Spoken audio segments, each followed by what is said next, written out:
This is Rob Turbot for Boxing Social in association with Betfred. Delighted to be joined by the baby-faced assassin, Shannon Courtenay. We're here at the O2 Intercontinental. Do you know what it is? I've got too many of those like continental and intercontinental belts in my head. So I think I'm getting a little bit confused. How are you, Shannon? Yeah, I'm really good, thank you. Good. Very good. First time we've sat down and done a proper interview. We've done a couple of bits and pieces here and there. Yeah, put your phone on silent. You can tell we've not done a long interview before. But anyway, nice to see you. What have you been up to lately? Just been training, been in camp for a long time, because obviously we thought I was fighting on September 23rd originally.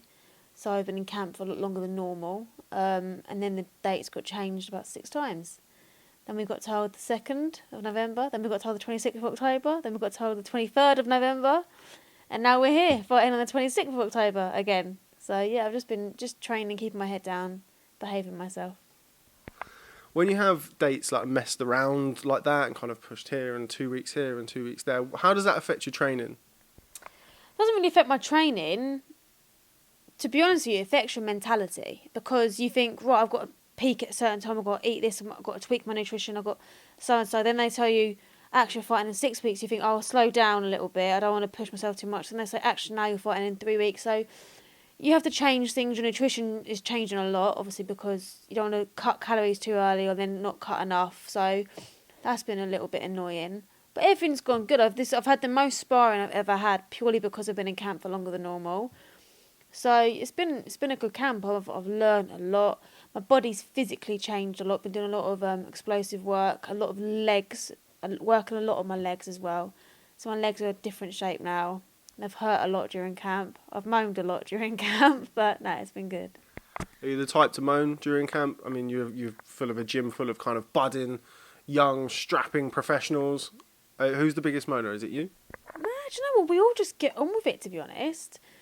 I don't think there's really much room to moan. If I did moan, Charlie and Adam would be like, shut up and get on with it. So no one, we just get, do you know, it's such a good vibe in our gym, such a good energy, and we're all just constantly laughing. You've got obviously all the lads and me, they get on, and then you've got Charlie, Adam and H. H brings the vibes. H brings such a good vibe, and it's just constant jokes in our gym. So yeah, it's always nice. Is he getting back in the ring soon? I know he had his fight, didn't he? Not that long ago? H, man. I don't think he's going to fight again. Obviously, he had his debut. I think he had an itch and he needed to scratch it. And I think he wanted to have that fight. He had it. He won. He can now say he's had a professional fight. He was talking about fighting again in December. Whether he does or not, I don't know. Be interesting. But I think he's just... Like, I had a really good conversation with him on the phone, but only by message last night. And it wasn't a long one, but it was short. But he has an impact with his words. And he was saying to me how our fights mean just as much to him as it does to us. And do you know what it does? Not just with Charlie and Adam, because you can tell it means the world to them, but with H, it genuinely means the world to him too. So he just brings such a good vibe. And I see that on his Instagram that he's going to Ireland. And I was like, you're not going to be here for my fight? He's like, no, I'll be there. He's like, I'm flying back Friday. And you notice such a huge difference when he's not in your changing room. Trust me, it sounds stupid, but one person makes such a massive difference. And he has one of the best hearts you'll ever meet, and he's just such a good person to have around. So yeah, I love him being in my changing room. What's your relationship like with Adam? I mean, we're going to go back and kind of have a look at certain other areas of your life. As I mentioned to you briefly off camera, we've not really prepared anything, so to speak. We just want to kind of sit down and properly do this, so to speak. But what's your relationship like with Adam? I'm always interested to pick people's brains who work with Adam. He's kind of got this mystique about him, the Dark Lord and whatnot. What's your relationship like with him, and how does he work with you? Adam's people think he's a very serious man. He is. Obviously, in the gym, he's very serious. He's very switched on. I always say he's like a scientist. Like, he notices the littlest, tiniest details.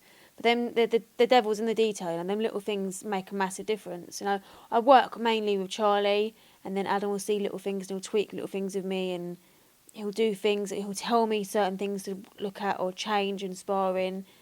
And, you know, he's a great guy, Adam. And mentally, he's very good for me. He tells me the right things. If I'm having a bit of a shit time or things aren't correct in my head, he's, especially recently, someone that I've kind of confided in, and he's made a massive difference. I don't think he realises in himself the power of his words to someone like me and the way that he can kind of get my head in a good place. And he's someone that I look up to massively, and I trust him with my life, and I tell him things I probably wouldn't tell most people. That's fact, actually. I've told him recently things I've not told many people at all. So yeah, he plays a massive role, not just in boxing, but in my life in general. How important is it to have, not just to train? I mean, I know obviously he runs the gym.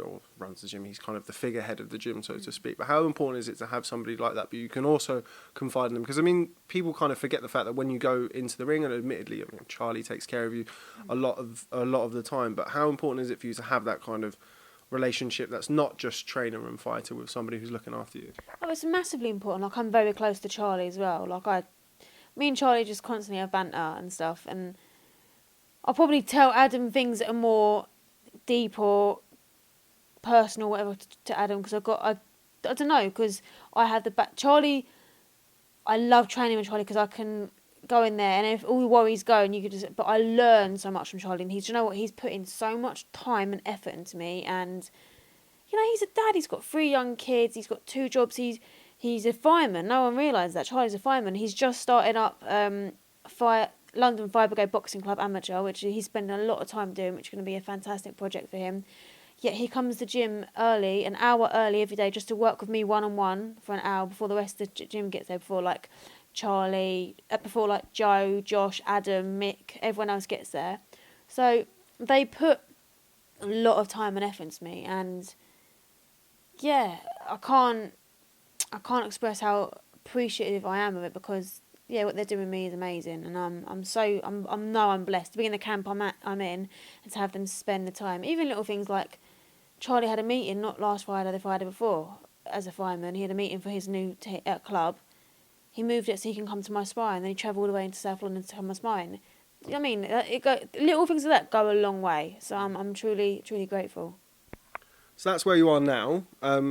Your story is something that is one that's kind of been spoken about quite a lot. Obviously, you did a fair bit of media when you certainly were making your debut, the heavily hyped debut, might I add. But it paid off, though. It paid off. It paid off. But you've never told me your kind of backstory. So tell me a little bit about kind of your pathway to boxing. Obviously, I understand that you were quite a different person once upon a time. Very different. Yeah. It's no shock. Everyone knows the story. I was obviously very, very overweight, heavy smoker, very heavy drinker, up to no good, surrounded by the wrong people, getting in a lot of trouble, up to things I shouldn't have been up to, mixing in the wrong crowds, the wrong businesses, and I just had to sort my life out, because I would have wound up in a dark place or in a lot of trouble.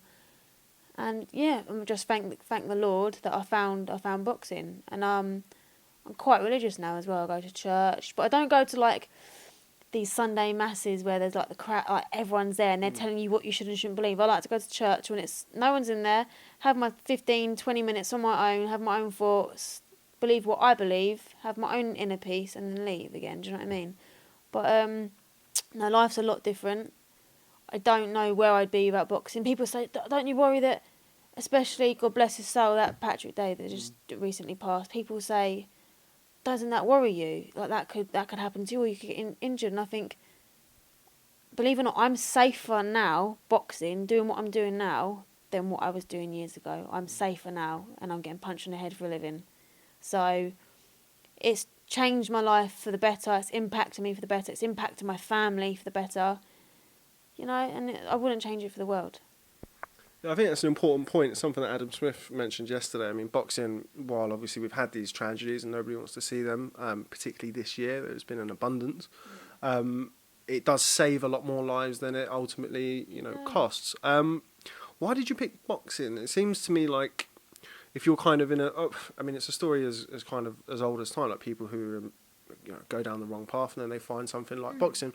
What was it about boxing that appealed to you? Why was it boxing and not, I don't know, just going to the gym or something? Why boxing? Why getting punched? I don't even think I can give you an answer. I think so. I used to play football when I was younger at a very, very high level. I was very good at football, and then I stopped. Like I played for Watford, got scouted for Arsenal, Tottenham, played for England. Like I had a very, very good footballer. Stopped playing when I was like 13, I think, 13, 14. And then it's when you get at the age when you start going out, meeting boys, smoking, drinking, house parties. And then, yeah, my life just spiraled out of control. Wound up going to a boxer-sized class because the guy that ran the class was drinking in the pub that I was in. And he persuaded me to go. And I went to the class and I had a drink going in there. I'm not even going to lie. And I made out I was going for a wee and I wasn't. I was sick outside and I had a quick fag in between the class. But there was something about it. And he said to me, you can half dig. And, like, you've got that aggression, da-da-da. I think the thing I like about boxing is it's so independent. It's just you. Football, you've got 10 other people to rely on. Boxing is just you. You've got a team, you've got cornermen, but once that bell goes, that's a lonely place, and you're in there on your own. And I like that. Like, I can rely on myself. And I don't know. I needed boxing because it's self-discipline. You can't cheat boxing, because you can rely on other people when you're in like a team sport. You can't rely on anyone else. It's just you, and yeah, the excitement of it. Someone's trying to take your head off. How fun is that? So, yeah, I just love it. Well, I'll take your word for it on that one.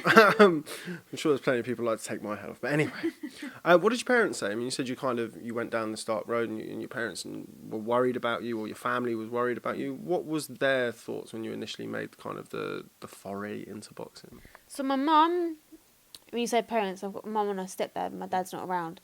My mum and my stepdad Lee, they just thought it was a phase. It was like, oh, something else kind of thing. She'll soon be out partying again.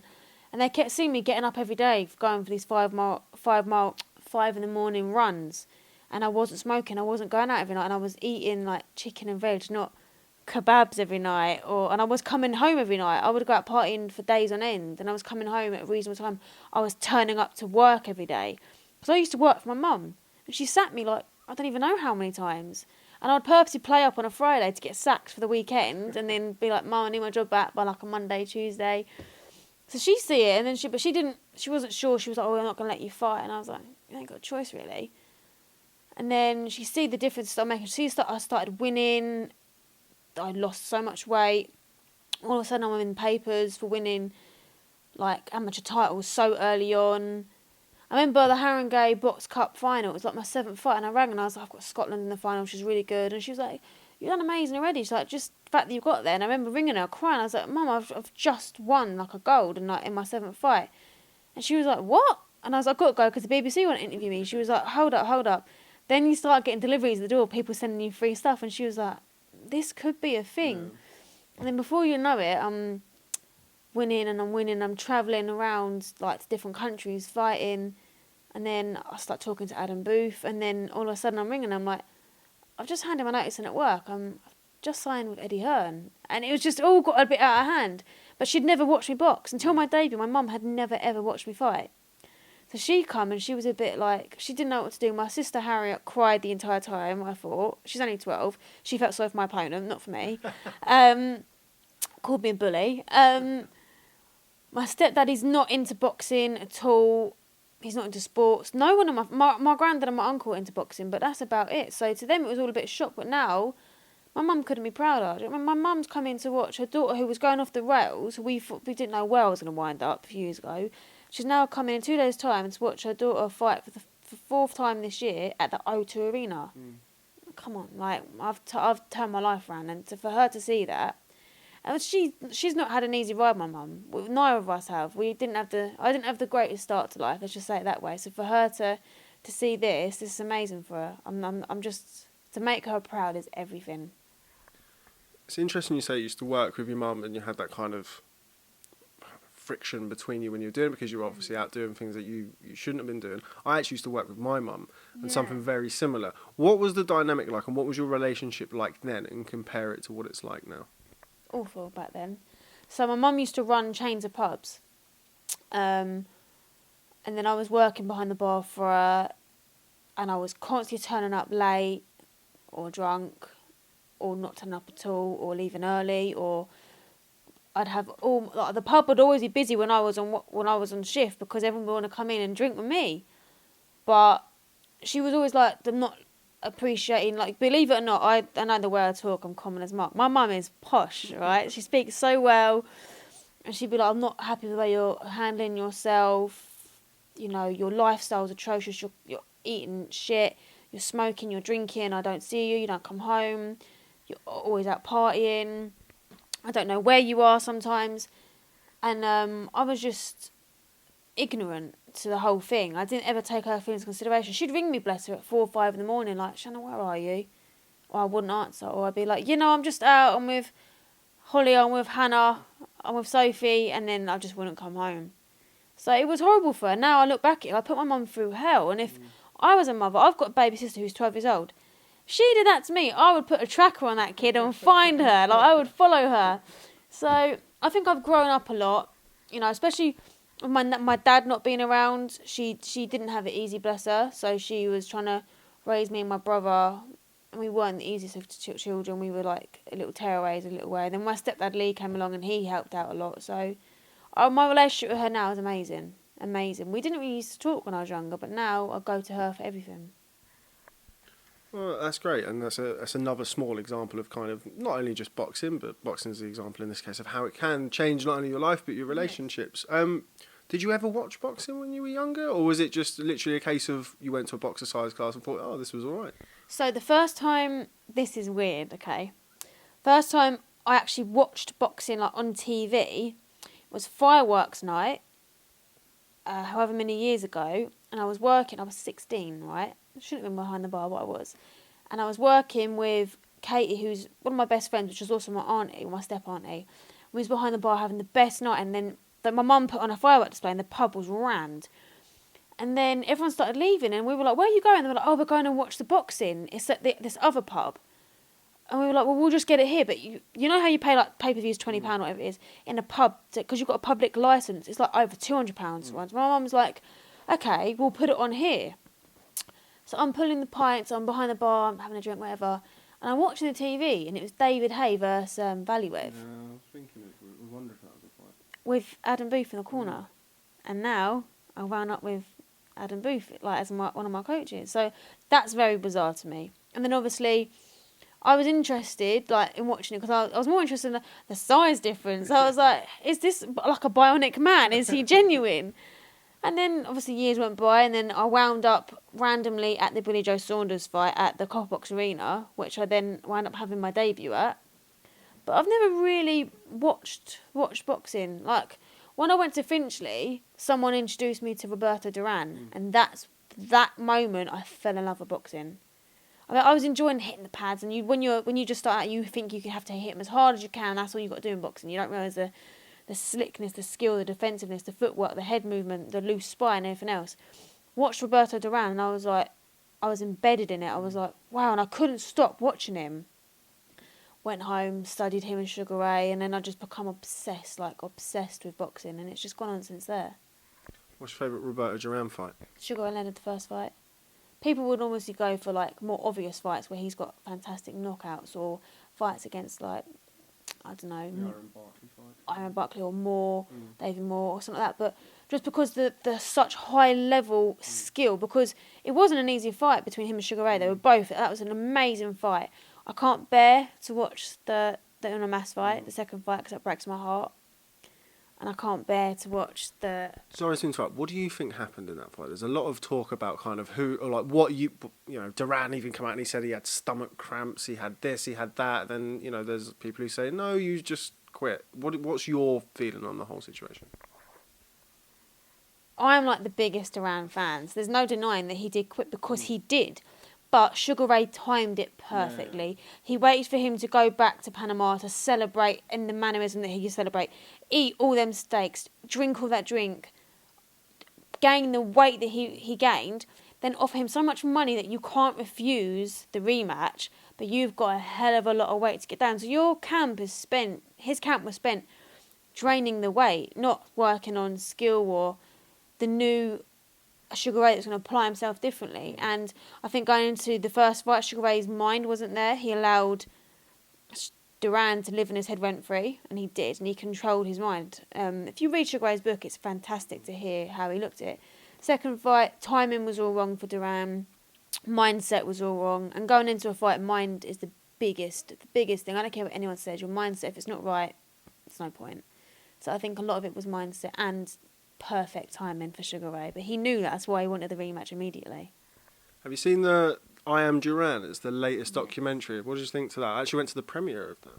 I was invited to the premiere, but I didn't go. I think had a fight coming up or something. But I thought it was fantastic. I just love him. The best bit is when they're saying about him singing, and they complain. He's like, "My singing's not bad, your hearing's bad." Oh, I just think the guy's an absolute legend. I love him. There's another funny story about Roberto Duran that he only gets paid in cash, which people can't really fathom in these days. Even modern day, he has to be paid in cash. Doesn't like any checks, no transfer, no nothing. Cash only. Doesn't like a tax man, does he? No comment. I'm sure he could probably still floor me now. Doing that, actually, that's not a bad shout. I'll ring Eddie later. Cash only from now on. You mentioned Duran, Leonard. Any other fighters that took your eye, or fighters that you look at now and study? Somebody once told me, and this is answer that question first. But somebody once told me that looking at you was like looking at a little female version of David Haye. I'm sure you've heard that before. But anyway, any other fighters? I get the David Haye thing a lot. I think it's because I have a wide stance like David. I like to carry a low left hand. I loved the way David Haye boxed, and obviously he was with Adam, so that he has that boxing booth style that we've all got, but we've obviously all got our own ways. No, I get compared to David a lot. I don't know whether the braided hair might add to that as well. Nowadays, I study Canelo. I adore Canelo. I study him a lot. I'd love to sit here and be like, oh, I study Lomachenko, but I ain't got nothing about Loma in me, have I? So, I just study Canelo. I'm trying to emulate a lot of what he does. Coming in with the high guard, and the tucking up, rolling. Yeah, I try and do that a lot. So, mainly Canelo nowadays. And obviously, you've got the four kings that I study as well. How do you think Canelo's going to get on next week? Obviously, boxes Sergey Kovalev for the WBO light heavyweight title. I think Canelo stops Kovalev with a body shot, left hook to the body within 6-7 rounds. Bold statement. I just think Kovalev's body, even Yard found it as well. Probably too late he found it, but Yard would start targeting the body and it had an effect. Canelo is a beautiful yet vicious body puncher. Rocky Fielding found that out. And I think it's a fight that's actually made for Canelo. So, I think it'd be shutout performance. And Kovalev's got a beautiful jab, but if you watch Golovkin in the second fight, he had a lovely jab, and it kind of played perfectly into Canelo's hands, especially the first 6 rounds. He was just doing the whole slip, going under, and then letting off his own shots. So, easy. Not easy fight, that's the wrong word, but I see it being a clinical performance from Canelo. Back to you. Something that I've mentioned when we've done our very, very brief interviews in the past is the fact that it's probably as good a time as any now, or a better time than any, to be a female combat sports star, as it were. Not necessarily boxing, obviously MMA, Ronda Rousey and Amanda Nunes and people like that. How pleasing is it for you to be able to kind of do that now? I mean, if this was 20 years ago, I mean, obviously we had Anne Wolfe and people like that, but it's a very, very different time now. Do you feel lucky for that? Yeah, of course I feel massively lucky, and I feel like I get a lot of people saying that I'm helping pushing the movement with women's boxing, and if I am, then I love that as well, because obviously it means a lot to me. But women's boxing's on the rise, and it's getting bigger and bigger, and look, in 2 nights' time there's a pay-per-view show with undoubtedly some of the biggest fights of the year, especially Taylor Progress. That's a huge fight. And they've got a woman on that show, and it's not like it's not for a title or nothing. Yet Eddie wanted me on that show, and every big bill Eddie's putting women on, so it's definitely the movement's happening, and I'm blessed to be part of it. But I think it's getting bigger and bigger, and if I can continue to grow a massive fan base like I am and be a present in it, then I'm all for it. Just signed Cecilia Brækhus as well, considered by many people to be pound for pound best female fighter in the world. She started the movement in the pro. Listen, Katie Taylor was obviously the standout star in the amateurs, and she's kind of elevated the game. But Cecilia Brækhus was the first big name in women's pro boxing. She headlined HBO. No woman done that before until she did, and that's a huge signing for Eddie, massive signing. So the Matchroom stable and the DAZN stable that we're in, there's only a few of us, less than a handful, but it's strong. It's definitely a strong stable, and I'm very fortunate to be part of it. I've not got an Olympic background like all these other girls do, all these huge backgrounds with all these world titles and huge experiences. So to be a part of it and to help with the movement, I'm very fortunate. But with that said and done, I'm not lucky. I've worked my arse off. People might think, do you know what grinds on me a little bit? People do sometimes comment and say, oh, she's only got there because of this or the way she looks. Because I like to go out in nice dresses and get my nails done, my hair's done. I'm not your typical female boxer.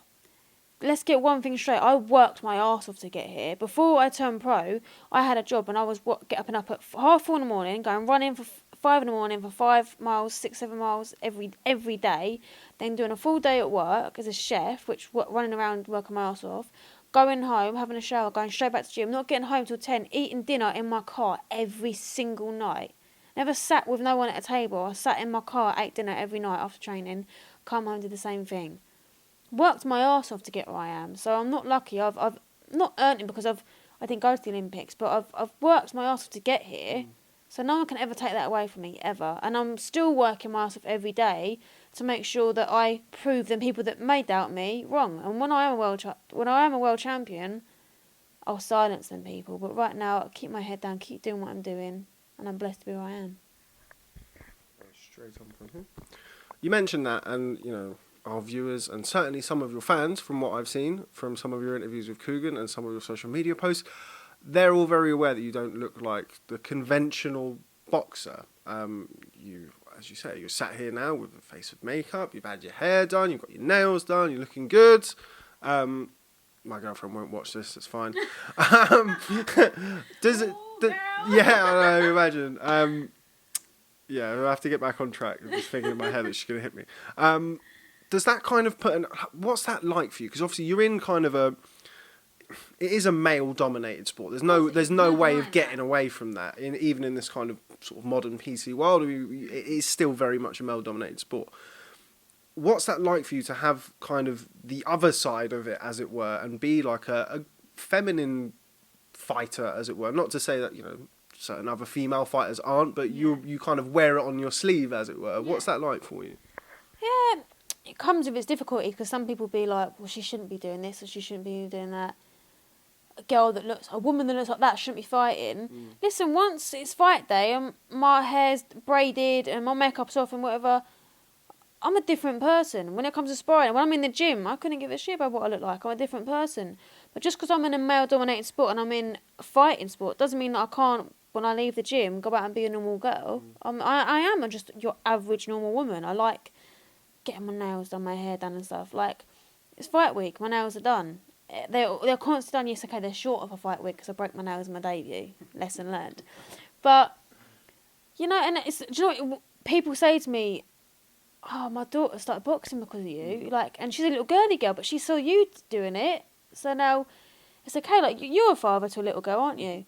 How lovely would it be for her to say, well, she looks like a girl and she goes at dressing, but she fights. So, Dad, can I do a little bit of boxing or something or learn to defend myself? Do you know what I mean? It's a nice way. She's not got to think, I've got to be covered in tattoos with a shaven head to fight. So it's nice to break stereotypes as well as attempting to break faces.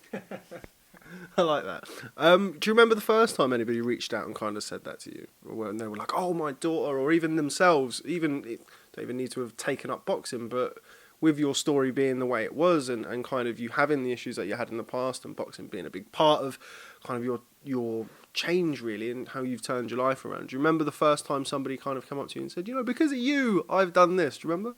I don't think I remember the first time. I don't know, but it happens a lot nowadays. Yeah, I can but imagine. It's amazing to me. So when people first start saying, you just think people are just saying it because they want to start a conversation with you or they want to get a selfie. And I get people sending me pictures of their transformation. And I'm like, girl, check you out. Well done. But men as well. Yeah. And you get people like someone brought a little girl yesterday to media workout. She had a top on, a Courtenay top. And I was just like, oh, do you know what? Just things like that. It's amazing. It is amazing. So yeah, it makes a huge difference to me. And I always say, if I could make a better change to 1% of people's lives, or just one person's life, that to me is a huge deal. So I think nowadays, especially with social media, the way social media is, it's a horrible place. Vile place. And I don't believe there's that many great role models out there for young women nowadays, because it's very rare you see girls uploading pictures nowadays, especially young girls, without filters. or they look up to the likes of the Kardashians. And don't get me wrong, I watch the Kardashians, but how nice for there to be a role model. And I don't just mean me, I mean the likes of Katie Taylor as well. And like just people like that, Ronda Rousey, where it's okay to just be you. You are enough as yourself. You don't need a filter. You don't need to go out and spend hundreds and hundreds of pounds on Botox, lip fillers, nose jobs. So just be happy with who you are.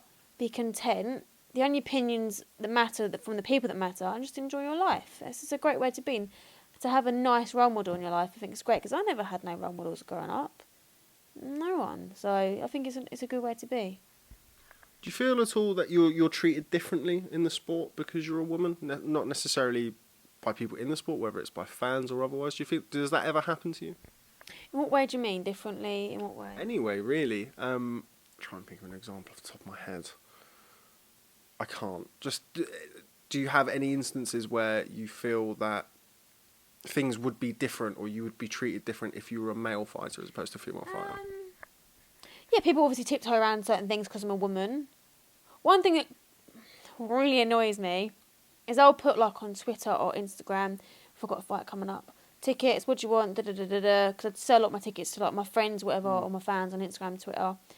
Message if you're serious. Guys will go, can I get 4 tickets? I want this one. And you go, yeah, okay, just so that you reply to their message. And then bam. They don't want tickets. They want to send you crudeness or ask you out or just be vile towards you and send you dick pics and stuff. And you just think, really? Like, you would imagine Derek Chisora. imagine Del Boy putting a thing up saying, I've got tickets, let me know, and Malcolm from Manchester slid in with a dick pic. You just wouldn't do it, would you? And I'm sure Katie Taylor doesn't get that neither. But I just sit and I just think, really? Like, Malcolm, have a word. So yeah, that's different. People, you get asked weird questions in interviews as well because you're a woman. Hopefully not this one. No, this has been quite good. I'm not going to put it out there again. I'm sure you're aware of the question I got asked on my debut, that famous question, and the interview soon got taken down. As soon as Eddie addressed it, like, why has Shannon Courtenay been asked that, the video got taken down. I got apologised to. But that's not normal. No, it's not. And you would never, for those people who aren't familiar with the interview, well, it's unfortunate for you, but those who have seen it or have seen it will know what we're talking about. You mentioned that kind of Eddie came and kind of addressed it straight away. Instantly. What's it like? Because you and Eddie have a cool relationship. It seemed like, particularly at the start, Eddie was very keen to give you as much of a push as he could. Explain your relationship with Eddie. I like Eddie. He gets a lot of stick. We have a good relationship. We've got good banter. We get on well. I had a relationship with Eddie before I signed. He knew of me. I knew of him. Obviously, I knew of him. He messaged me after I won the Haringey the first year, saying like, and I've got, do you know what, I actually screenshot it because I found it the other day, and he was like, how fantastic that he was like, you're an animal, I can't believe the way you fight, how fantastic you're doing this in a sport that doesn't pay any money to women, and you're an amateur, keep it up.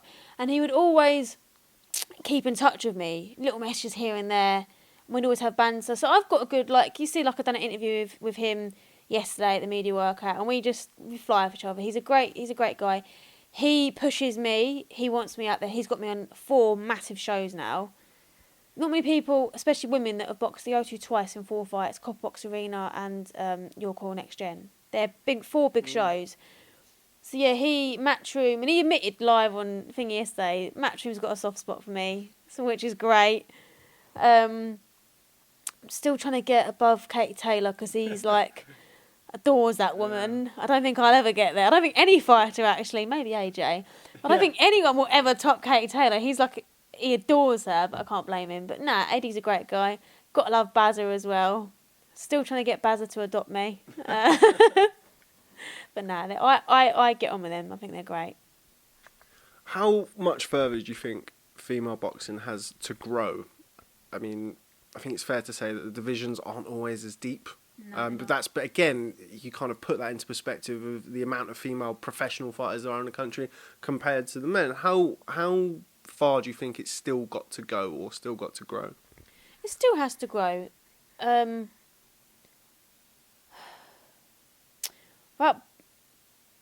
I'm not going to go into the money sides. I do well.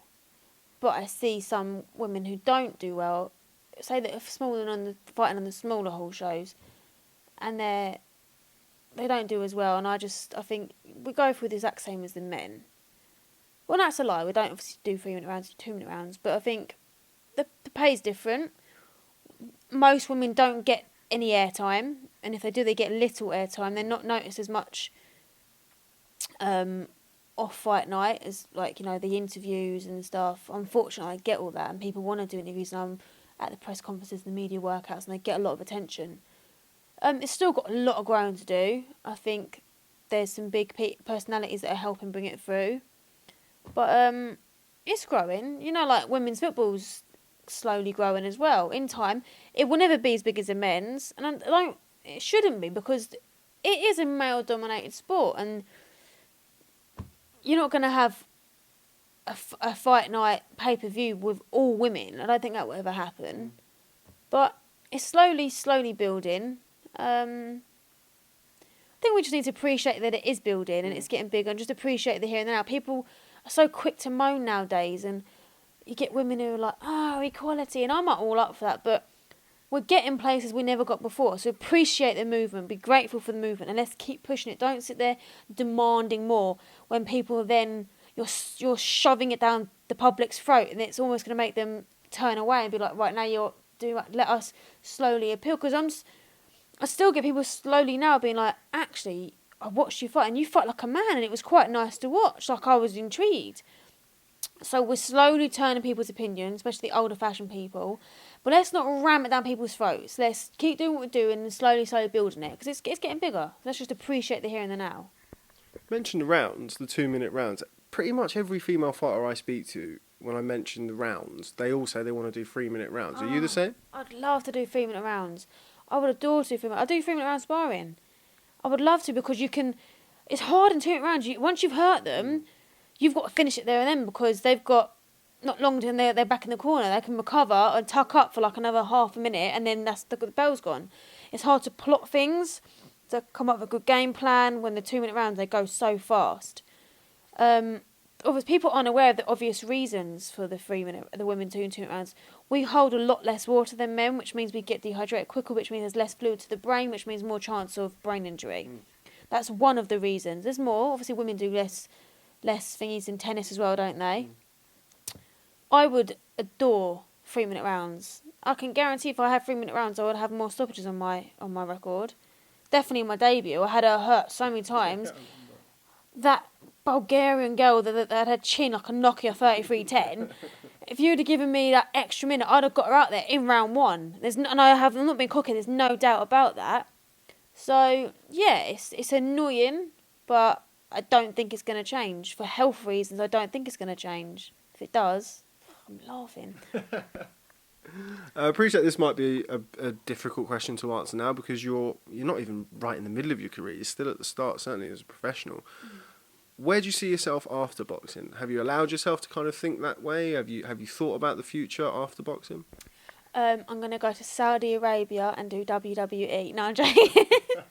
I want to stay in boxing because it's my life. I'm obsessed with boxing. Do you know what I would like to do? And I've had a few people mention it to me as well. I'd like to go into commentating, because you don't have women commentators, do you?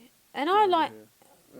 Not over here. No, I'm not over here. Obviously, you've got Anna Woolhouse who does a bit. I mean, like actual commentating. There's Christina Ponch who does ESPN over in America, but other than that, there's no one over here. No. And I like to think that I speak pretty well on camera. Maybe not the poshest of people, but I am what I am, so accept it. I know the game so well. I study fighters, and I'd love to be a commentator and stay in the sport. So yeah, I'd love to stay within it. Obviously, I do the modelling on the side as well, but that's not going to last forever, especially as a fighter. My agent's always saying, please don't get your nose broke, please don't get any more scars on your face. So yeah, just to stay within the industry would be amazing. Yeah, I'd like to do that. How did the modelling start? Did that start after the boxing, after you turned pro, when your profile got a little bit bigger? How did that start? I did a few shoots and stuff and sportswear and things before I turned pro, and then I got contacted. And then I done the big campaign. I was the face for women's Reebok for the summer, which was an amazing campaign about getting women into sport and stuff, which was great. And then I got contacted by my modelling agency to see if I wanted to sign a modelling contract, and it's come with some great opportunities. And yeah, it's a bit weird getting punched in the face one day and then getting your hair and makeup done for a shoot the next day is a little bit weird, but I enjoy it. It's good. And it's another bow to my... What's the saying? Another string to your bow. It's another string to my bow. Something else to take forward. And it's a short career boxing, so if you can strike whilst at iron's hot, make as much money as you can and secure yourself a nice future whilst you're kind of hot, then do it. I don't mean hot as in fit hot. I mean hot on the press. So yeah, I would... something else to add, isn't it? Okay. I think we're probably about there. I've done about 40 minutes, which is... Shut the front door. I know. Time flies when you're having fun. It does. This has been great. I really appreciate your time. Obviously, certainly the day before weigh-in, which I know some fighters would rather shoot themselves in the head than sit down with me for 40 minutes the day before they got to weigh in. I'm all good. Weight's all good. I chilled out in my room. Just went and had a coffee, we saw. So I'm chilled. Going to read a bit of my book in a bit when you go. I try to switch off from social media. Yeah. Especially before weigh-in, when you can be a little bit aggy. And some of my friends find it funny to send me pictures of like cheesecake and shit. No. Do you know who done that before? It was my debut. Adam kept sending me pictures of cakes. So I was like, why would you do that to me? And it was the first time I'd made weight as a pro, and I was like pacing up and down in my hotel room like, am I going to make the weight? Like, I'm bang on the weight now, but what if like I dramatically put on a stone overnight? Like, I was such a mess the night before. And now I'm just so chilled out. I enjoy the process now. I used to dread it. Now I just enjoy the process. So yeah, I don't mind doing a little bit of interviews. I promised you an interview for such a long time. And people always steal me away. Like, Coogan's always like, come and do this. And I'm like, what, Tebbit? He's like, fuck Tebbit. So yeah, I promised you an interview, so here we are. Well, I'm very, very grateful for your time. You mentioned that about Adam sending a picture of cheesecake. I think for some reason in my head, I've got the image of him. It was before one of Ryan Burnett's fights where he was eating I think it was a jam roly-poly or something in front of Ryan Burnett in his house or something like that. Does that ring a bell with you? Yeah, I remember that. I'd heard of a jam roly-poly right now. He's vegan now, so he wouldn't be allowed it, I don't think. But, jam roly-poly with hot custard. Harry Redknapp, eat your heart out. Maybe after the fight. Shannon Courtenay, thanks very much for speaking to Boxing Social. Real pleasure. Hopefully the next interview will come around sooner than this one did. But yeah, thanks very much for speaking to Boxing Social. Look forward to seeing you in action on Saturday night. Thanks for coming. Thank you. Yo.